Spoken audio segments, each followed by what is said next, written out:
Gürcüstanın baş naziri İrakli Qobaxidze Parlament Assambleyasının Gürcüstanla bağlı qəbul etdiyi tənqidi qətnaməyə münasibət bildirib. Onun sözlərinə görə sənəd aşağı keyfiyyətlidir və təşkilatın nüfuzuna xələl gətirir. Qobaxidze qeyd edib ki, Gürcüstan Assambleya ilə əməkdaşlığı davam etdirəcək, lakin bunun səviyyəsi qurumun gələcək fəaliyyətindən asılı olacaq.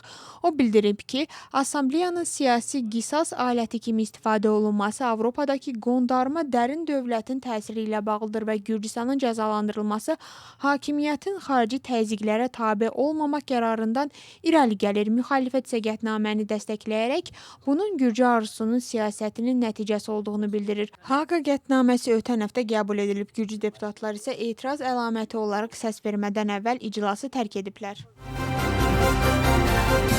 Avropa İttifaqının xarici siyasət rəhbəri Kaya Kallas Gürcüstanla bağlı açıqlamaları Tbilisidə fərqli reaksiyalar doğurub. Hakim komanda bu bəyanatları tənqid edərək dövlət maraqlarına əsaslanan siyasəti davam etdirəcəyini bildirib. Kallas isə Avropa İttifaqının Gürcüstan hökumətini deyil, Gürcü xalqını dəstəkləməyə çalışdığını və hökumətlə münasibətlərdə çətinliklərin olduğunu qeyd edib.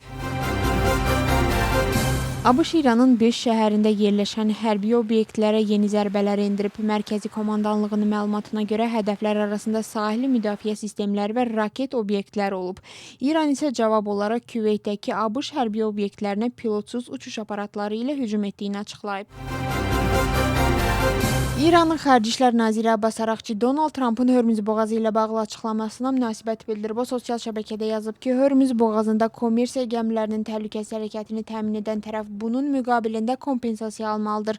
Bununla yanaşı Araqçı vurğulayıb ki, bu boğazın əsl keşikçisi tarix boyu İran olub. Nazir əlavə edib ki, 20% əlbəttə ki, həddindən artıqdır. Biz ədalətli olacağıq. Fransa Ukraynaya fransız istehsalı qanadlı raketlər, idarə olunan bombalar və hava hücumundan müdafiə raketlərinin istehsalı üçün lisenziya verib. Emmanuel Macron yaxın aylarda Ukraynaya qonşu ölkələrdə hərbi təlimlərin keçiriləcəyini bildirib. Keir Starmer isə Böyük Britaniyanın Ukraynaya ayrılan Avropa İttifaqı yardım kreditinə qoşulacağını təsdiqləyib.